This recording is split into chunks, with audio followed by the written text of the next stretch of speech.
acá estamos con Gabriela Pallares, una arquitecta de mucho prestigio en Uruguay, que ha tenido proyectos interesantes, urbanísticos, arquitectónicos. Y bueno, y Gabriela, te quería hacer algunas preguntas. Que tú hace poco estuviste en una presentación muy interesante que hablaste de las principales tendencias en el urbanismo, ¿no? Las principales tendencias que veías de las ciudades y si nos puedes contar un poco cuáles son esas las más, las que vienen con mayor fuerza para las ciudades, ¿no? Sí, bueno, a ver, bueno, primero que nada, gracias por la invitación para estar acá.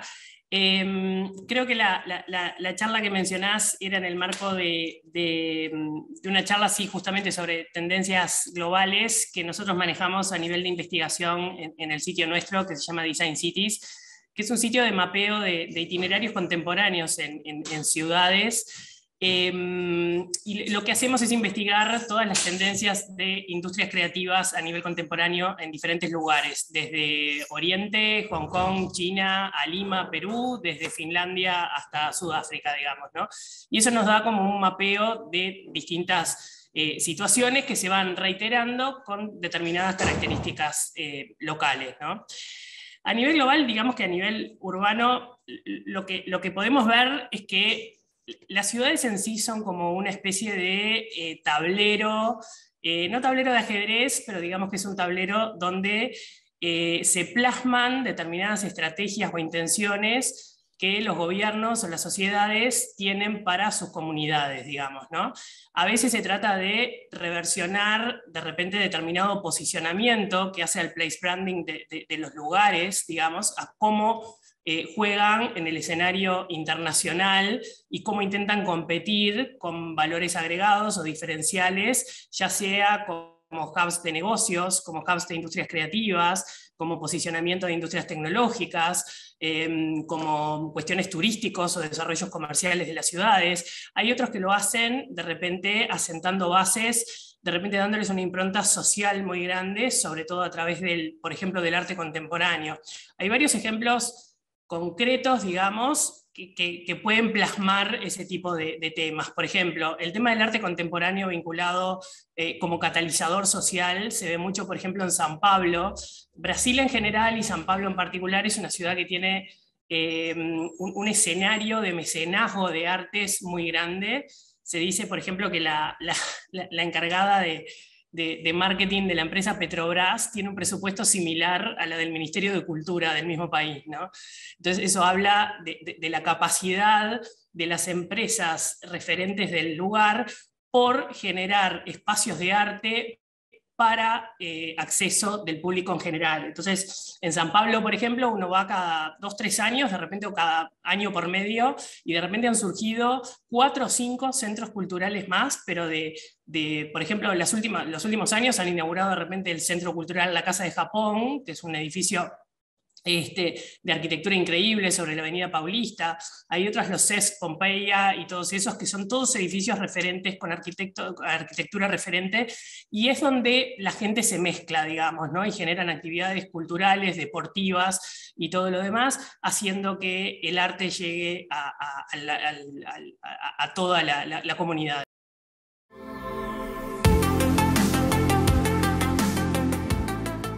Los edificios emblemáticos en ciudades las hemos visto, ¿no? En Bilbao y en otros lados, pero a nivel de ciudad, de reconfigurar la ciudad en esos lugares, de atraer más gente, de dar más prosperidad en cierta forma, ¿cómo ves tú que se mueve el tema cultural y qué rol debería tener en las ciudades? Porque cuando se habla de destinos inteligentes, ciudades inteligentes, muy pocas veces se toca ese tema que es muy importante. ¿Cómo Sí, estás viendo tú ese tema de la cultura inserta en una ciudad y cómo moviliza, reconfigura la ciudad? Sí, a ver, como tú bien decís, la parte de las ciudades inteligentes, el 80% de esa inteligencia no tecnológica justamente hace al contenido que se le puede dar a las ciudades para que sean vibrantes, digamos, ¿no? Está lleno de ejemplos de ciudades o de smart cities que justamente no tienen esa gestión detrás y entonces quedan como vacías de contenido, de atractivo, y no son justamente, están lejos de ser referentes o de objetos de deseo para inversores o para la gente radicarse, digamos, ¿no?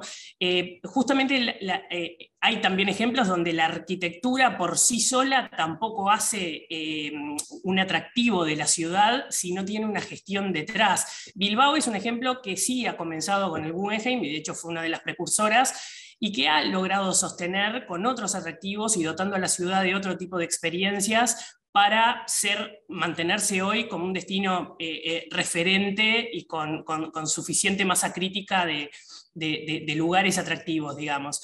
El arte contemporáneo también lo es y forma parte de ese contenido que se le puede dar a las ciudades y que muchas lo han hecho increíblemente bien. Miami es una de ellas, que la han incluido en el circuito de Art Basel Cities, y todo el tema del dotar, hay también con gestiones público-privadas. En Miami, por ejemplo, hay un mecenas, digamos, se llama Craig Robbins, que es un desarrollador urbano, es quien instaló toda la parte del Design District en Miami, y han sido gente que está dotando a la ciudad de arte contemporáneo en los espacios públicos, el arte contemporáneo como protagonista de circuitos, de ferias y todo lo demás, que también son convocantes de público internacional, o sea que durante determinados meses la ciudad se llena de gente que la recorre y consume productos y servicios de la ciudad propiamente dicha, ¿no?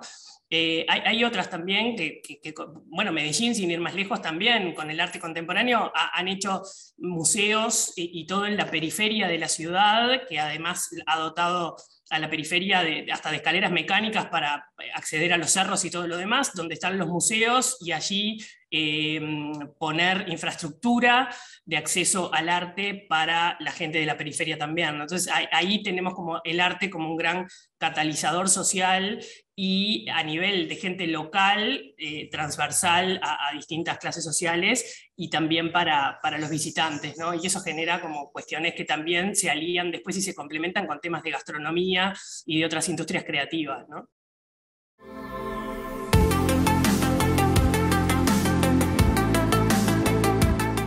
Decime, a nivel de tendencias de estas que tú estás comentando y eso, ¿cómo ves todos los temas de carbonización de las ciudades? El tema de la huella de carbono, hacer más verde las ciudades, ¿cómo encaja eso en las nuevas tendencias y cómo lo estás viendo tú? A ver, creo que el tema de la descarbonización es un tema que está en agenda y presente en los objetivos te diría, de casi todos los gobiernos. Es como bastante ineludible hoy en día, y quien lo ignore creo que queda bastante por detrás de determinados temas, ¿no?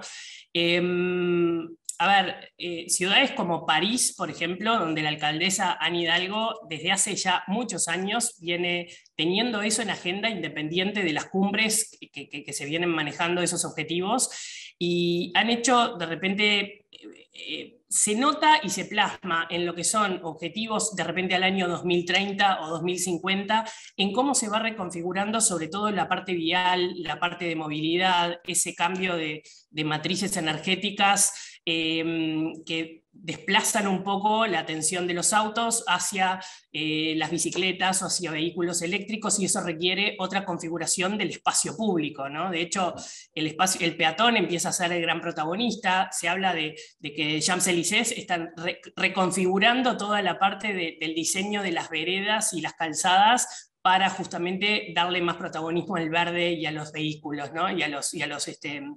y a los peatones, perdón.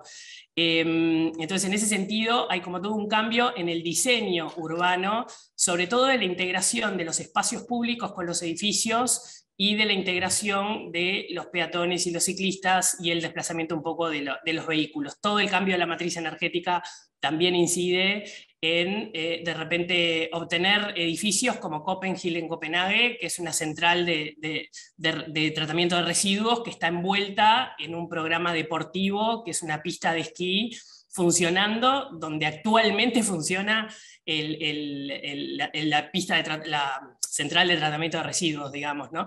Todo el tema también de las supermanzanas, el comercio de cercanía y todo lo demás también hace que las grillas empiecen a ser diferentes y todo lo que es la zonificación de actividades en las ciudades también tienda a ser diferente, dando prioridad a justamente ese comercio de cercanía para también combatir lo que es la tranca de los polos productivos, como lo que pasó con el canal de Suez hace poco, lo que pasó con el COVID. Entonces, bueno, tratar de justamente de tener opciones más cercanas para que las cadenas de abastecimiento no se paralicen, digamos, y las comunidades puedan tener sus servicios disponibles, ¿no?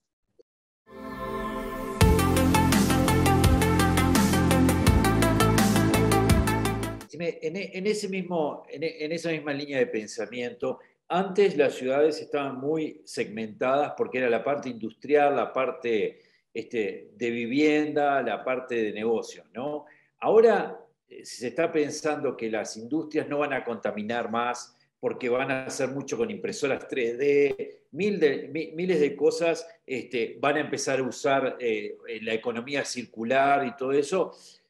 ¿Tú crees que con esos temas va a haber una reconfiguración? Va a haber en lo que tú decías, de las ciudades volver a la parte más local, más del barrio, más de zonas más delimitadas para la gente, con todos los servicios.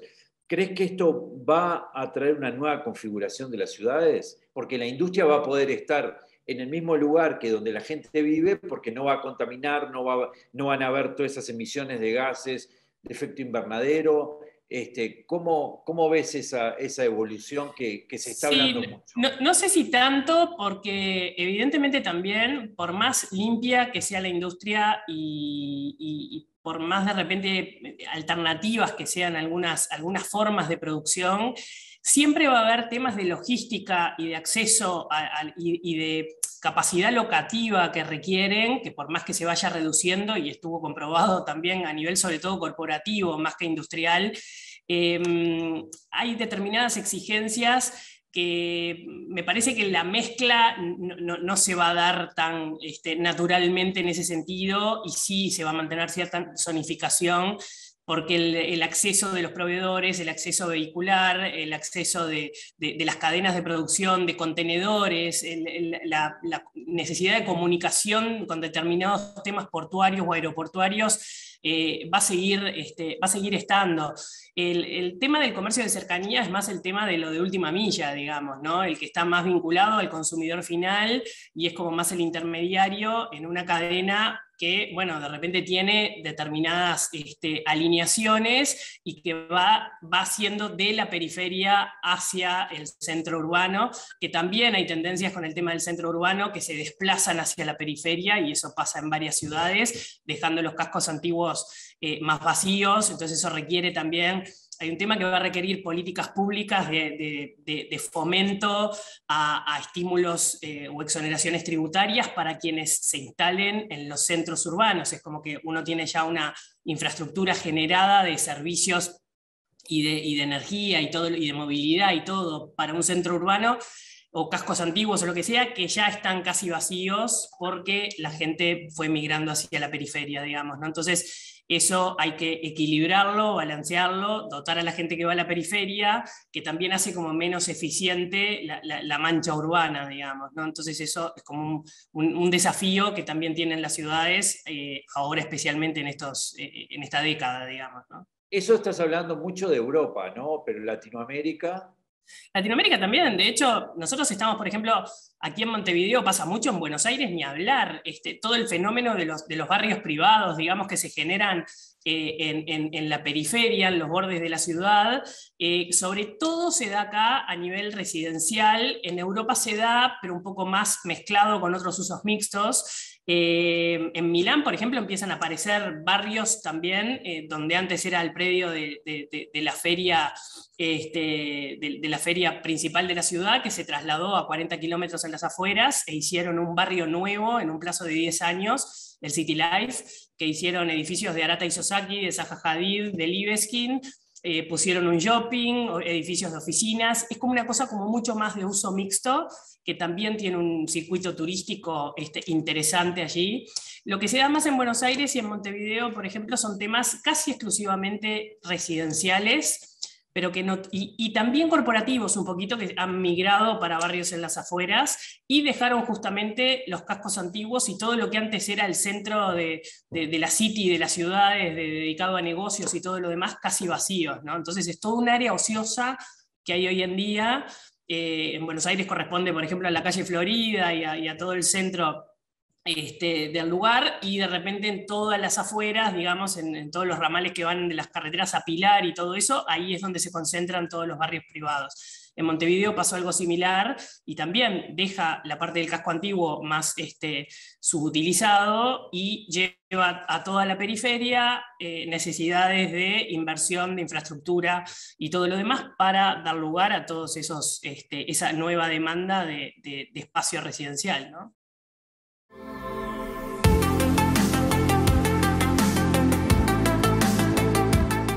A ver, Ámsterdam, que parece el gran modelo hoy de ciudad, ¿no? Por el tema de la economía circular, de todo el tema de la dona, ¿no?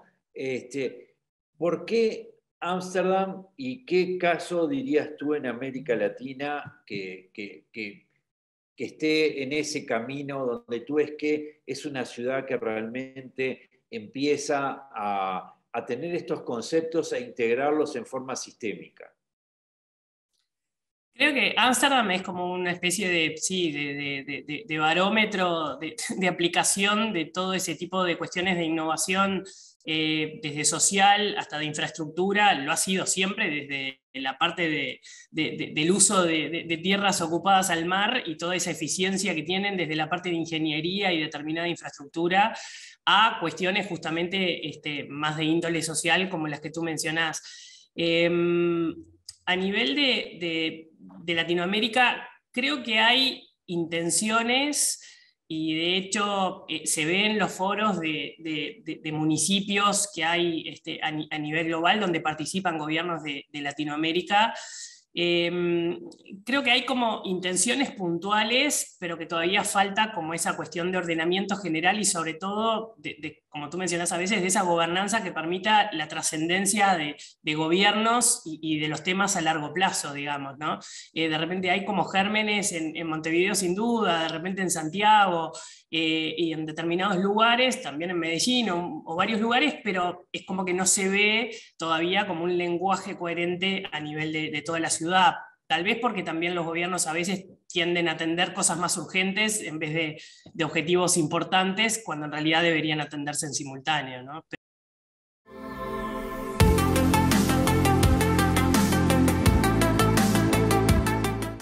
Tú hiciste un análisis de tequila, ¿no? En un momento. ¿Qué opinás de cómo ha evolucionado tequila y qué pudiste ver y qué puntos le viste positivos y qué retos tiene tequila en tu entender? Creo que a ver, es relevante y también es como una especie de faro de referencia de cuando, sobre todo acá en latitud más al sur, que tenemos como esa tendencia de que siempre es como, bueno, en otros lugares las cosas se hacen porque hay más recursos o hay determinadas cosas, y Tequila es bien el ejemplo de un lugar que con una población similar a la de un centro urbano, incluso del interior del país, mucho más pequeño de lo que somos nosotros como capital, o de cualquier capital latinoamericana, es la prueba como de que se pueden hacer las cosas cuando hay objetivos claros, una visión sostenida y un método escalable, digamos, ¿no? Entonces, en ese sentido, me parece que es como importante como referencia, y sobre todo también de cuestiones medidas, de logros en cuanto al PBI, en cuanto a la migración, en cuanto a la tasa de desempleo, en cuanto a la reducción de la pobreza, que son cosas que de repente con otros mecanismos no se logran, y de repente con ese objetivo más de aplicación urbana, increíblemente sí se logran, digamos, ¿no? Entonces, en ese sentido me parece una súper buena referencia para el resto de las ciudades en Latinoamérica, digamos, ¿no? Y los desafíos que tiene, supongo que es también un poco seguir avanzando en ese sentido, sin perder la identidad ni el concepto justamente de ciudad y de la escala que tiene y del encanto y de la personalización que tiene de todos sus recorridos y de toda su propuesta de experiencia para los locales y para los visitantes, ¿no? Que es un poco lo que pasa acá en Uruguay, por ejemplo, con Punta del Este, que es un balneario que tiene como una vocación internacional, tiene una vocación que de hecho ahora está como saliendo un poco a intentar acciones de Smart City y todo lo demás, pero que justamente el desafío siempre se ve y la vulnerabilidad se ve en cuánto cede como balneario y cuánto adopta como ciudad inteligente sin relegar esa identidad y no volviéndose una megaciudad o una cuestión de esas que quedan después vacías y carentes de actividades o de una comunidad que lo sostenga, ¿no? Entonces por ahí me parece que van como los desafíos en este tipo de lugares, ¿no? Mantener la identidad, pero agregando valor para los locales y los visitantes, pero desde algo que les mantenga la identidad, pero lo lleve a otro nivel en cuanto a la experiencia, ¿no? Una síntesis perfecta de lo que se necesita. Última cosa, recomendanos 2 libros interesantes sobre estos temas que deberíamos leer, estudiar para aprender más. No sé, yo soy muy, yo soy muy como periférica también. A veces no leo de un tema, pero en realidad estoy leyendo otra cosa que aparentemente no tiene nada que ver y tiene mucho que ver. A mí el año pasado con el tema del COVID y todos estos temas que en rigor a nivel urbano desató mucha cosa, pero también en esa investigación que hicimos nosotros, una de las investigaciones que hicimos fue de la ciudad de Wuhan, justamente, que es como que la percepción era onda de pueblo con mercados de mala muerte y todo lo demás, y en realidad es lo más parecido de hecho tiene como una réplica de Silicon Valley adentro suyo, la historia geopolítica es increíble de posicionamiento de los objetivos justamente de China hacia el 2030, y cómo diseñaron la ciudad en cuanto a servicios y productos y oferta e infraestructura para cumplir con esos objetivos es realmente apasionante. Nosotros hicimos como una nota extensa sobre eso y de hecho consolidamos una guía con ese tema y realmente la historia geopolítica de allí es apasionante y cómo vuelcan esa estrategia y esos ánimos en el medio de un presupuesto multimillonario y cómo lo plasman a nivel de la ciudad es realmente increíble. Entonces, en rigor, a veces, por ejemplo, ahora también estoy leyendo un libro sobre China. Perdóname, pero ¿cómo se llama el libro? No, el libro en realidad en general es un libro de China, de Henry Kissinger, que se llama Sí. China, Sí. China, y la verdad que está súper interesante. Yo lo enganché con toda esa investigación previa que habíamos hecho nosotros de Wuhan, pero de eso hay miles de artículos y todo lo demás que también, o sea, es enfocar la investigación para ese lado, digamos, no es que hay tanta literatura disponible consolidada de ese tema, o sea que la parte nuestra vino a ser como un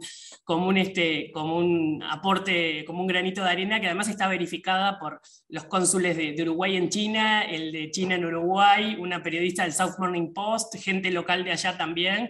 Hicimos como mucha investigación en ese sentido y bueno, y es bien apasionante el cómo las ciudad termina siendo un lienzo para plasmar ese ánimo de maniobra, de visión y de a dónde querés dirigir un país para posicionarlo a nivel global, digamos, ¿no? En ese sentido es bien apasionante.